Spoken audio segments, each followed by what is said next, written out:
In the early hours of the 30th of April, 1943, a British submarine surfaced in the dark waters off the coast of Spain. There was no battle, no artillery, no invasion fleet, just a small group of men aboard HMS Seraph, standing over a body dressed in the uniform of a Royal Marines officer.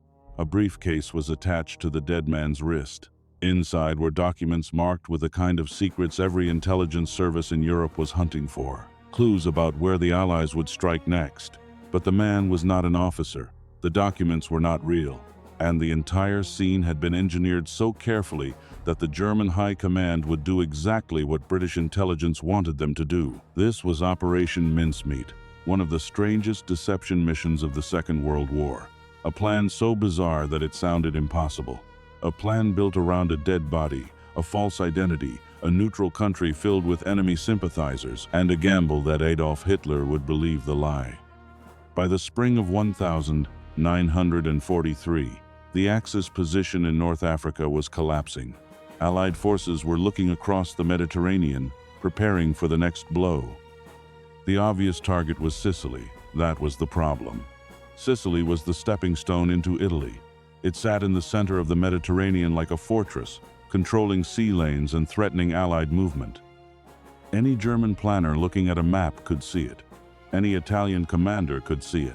Any intelligence officer in Berlin could see it. And because Sicily was obvious, it was dangerous. If the Germans reinforced the island heavily before the invasion, the beaches could become a killing ground.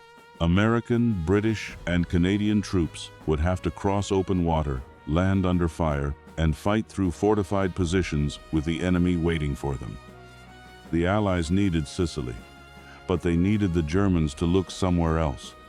British intelligence had spent years mastering a dark art, deception, not just hiding the truth, but feeding the enemy a lie so convincing that he would defend the wrong place with confidence.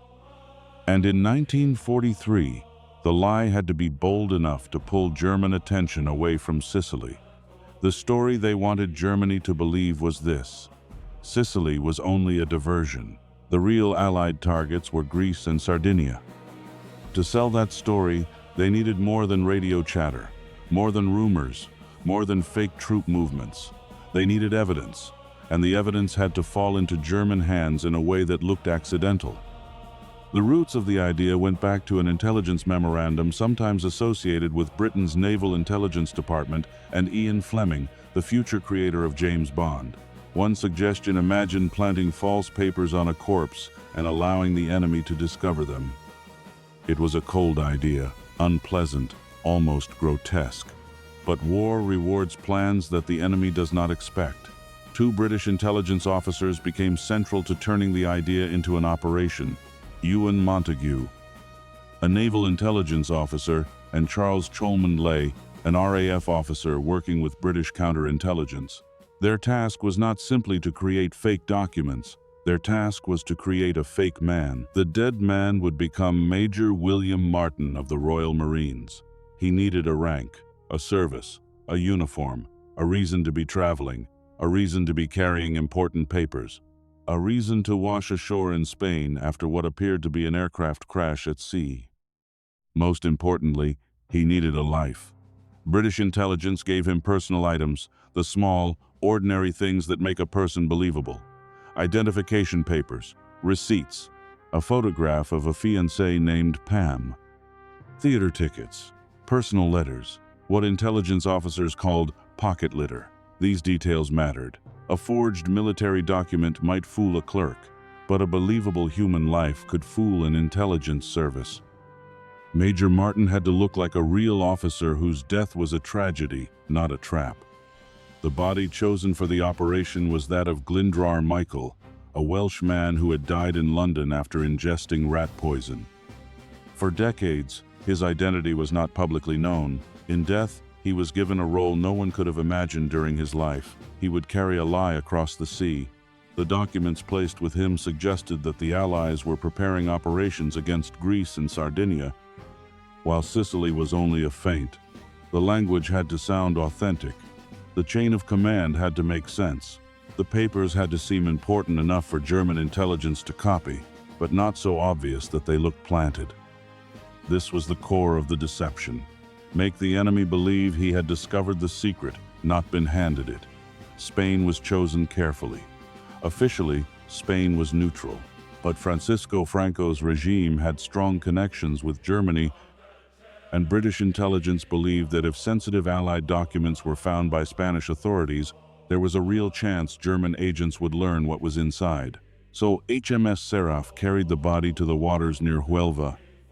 On Spain's southern coast, the submarine surfaced. The body was released into the sea.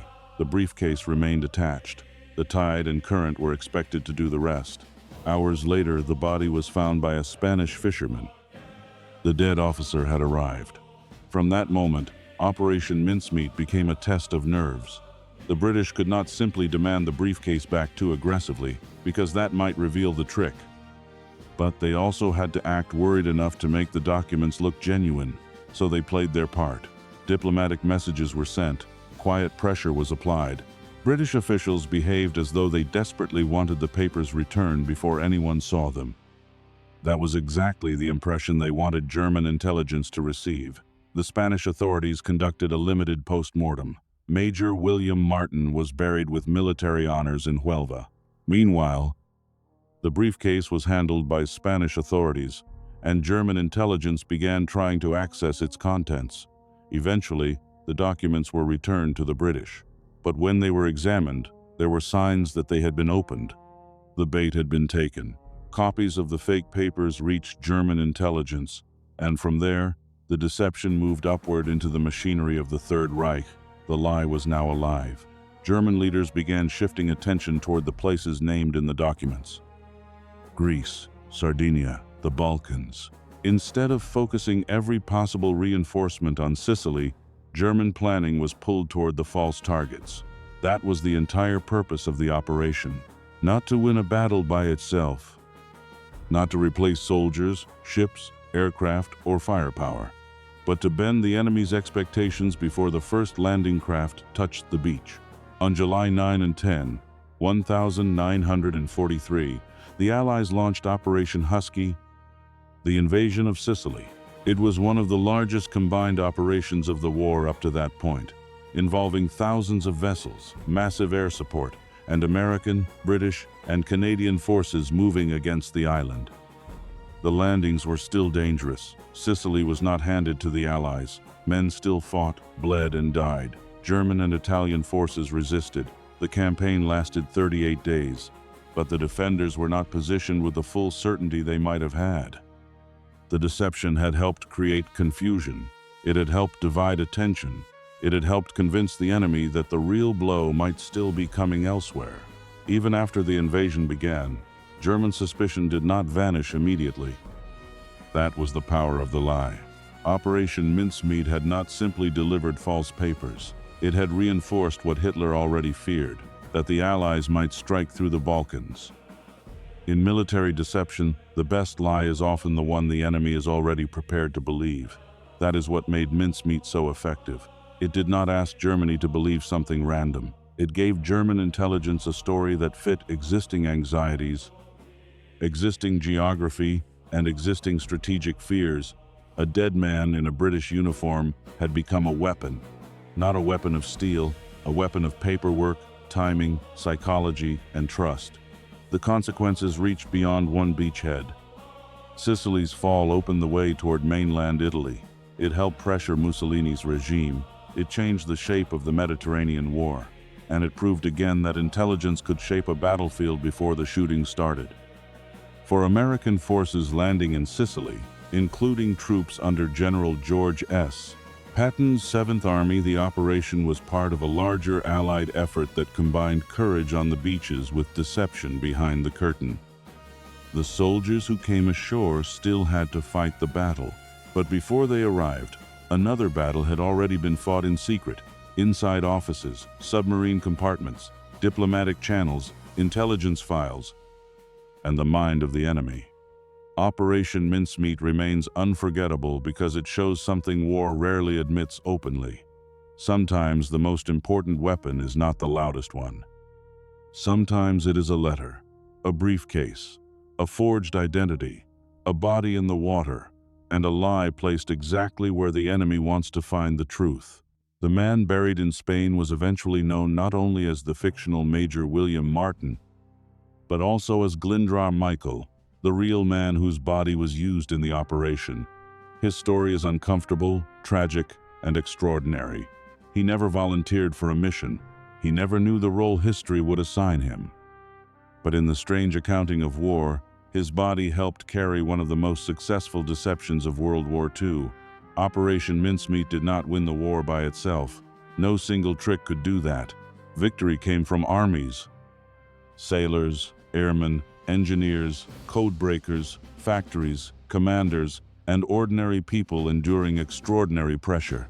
But this operation helped make one crucial invasion less predictable to the enemy. And in war, surprise can save lives.